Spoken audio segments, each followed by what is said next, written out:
Bismillahirrahmanirrahim. Assalamualaikum warahmatullahi wabarakatuh. Perkenalkan, nama saya SK Yudenda Rahayu, tempat tanggal lahir Cianjur 2 Juli 2001, alamat Kampung Puspajaya, Desa Kertajaya, Kecamatan Tanggeng, dengan NIM 231492010220568, mengambil jurusan Program Studi Manajemen Cianjur Selatan.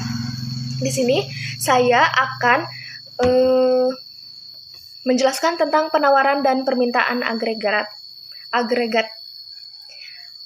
Permintaan agregat adalah hubungan antara jumlah output yang diminta dengan tingkat harga. Di sini ada kurvanya, yaitu ada P tingkat harga dan Y pendapatan output.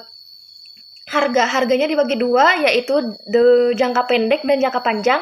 Jangka pendek harga bersifat kaku, ada teorinya, teori dari Keynes. Permintaan agregat kaitannya dengan perekonomian jangka pendek. Ada jangka panjangnya. Jangka panjang yaitu harga bersifat fleksibel, di mana ada teorinya, teori klasik, yaitu erat kaitannya dengan perekonomian sisi supply dan bersifat jangka panjang. Di sini ada rumusnya, rumus persamaan kuantitas sebagai permintaan agregat. Ada MP sama dengan PY. M yaitu jumlah uang beredar dengan JUB, P yaitu kecepatan perputaran uang, P yaitu tingkat harga, dan Y adalah jumlah output. Di mana di sini ada pergeseran kurva permintaan agregat. Ada dua kurva, yaitu pergeseran ke kiri. Pergeseran ke kiri yaitu penurunan jumlah uang beredar JUB menyebabkan bergesernya kurva permintaan agregat ke kiri. Dan ada juga pergeseran ke kanan.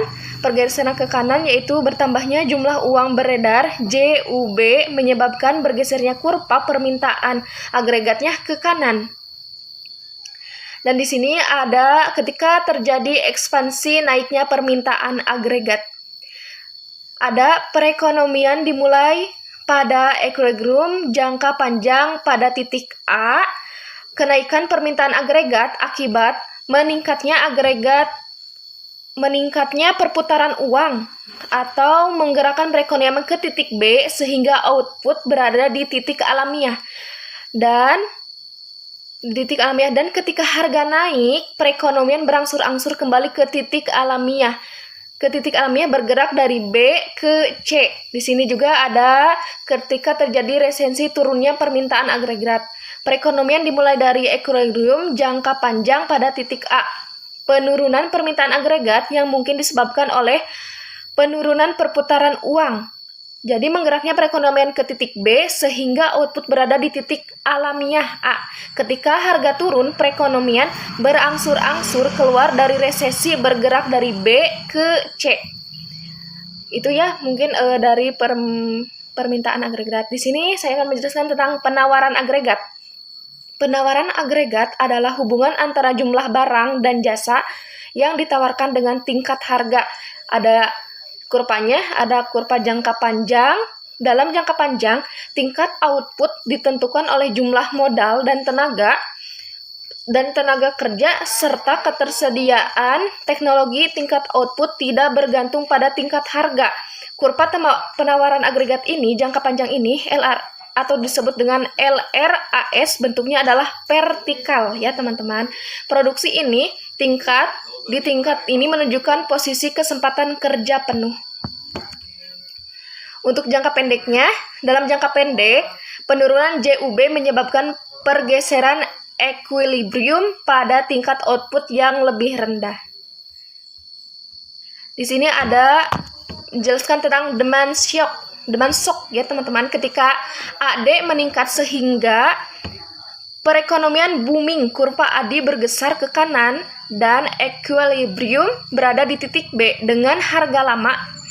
Perusahaan menjual lebih banyak output sehingga mengerjakan lebih banyak pekerja dan menggenjot produksinya. Kemudian kenaikan AD tersebut mendorong kenaikan harga dan upah. Akibatnya output ini diminta kembali turun secara bertahap sehingga ke titik alamiah C. Ada tentang supply shock, teman-teman. Di sini ada supply shock ini yaitu guncangan penawaran memperburuk beban biaya dan menaikkan harga. Jika AD dipertahankan konstan, perekonomian bergerak dari A ke B yang menyebabkan stagflasi secara berangsur-angsur. Ketika harga turun, perekonomian ini kembali ke titik alami atau A. Di sini ada kurvanya ya. Untuk mengatasi supply shock ini, dalam menghadapi supply shock yang memperburuk dilakukan upaya untuk mendorong naiknya AD ya teman-teman. Ketika AD naik dengan bergesernya kurva AD1 ke AD2, maka perekonomian bergerak ke titik C. Biaya dari kebijakan ini adalah tingkat harga yang lebih tinggi. Mungkin hanya itu yang dapat saya sampaikan. Mohon maaf bila banyak kesalahan karena saya masih dalam tahap belajar. Terima kasih. Wassalamualaikum warahmatullahi wabarakatuh.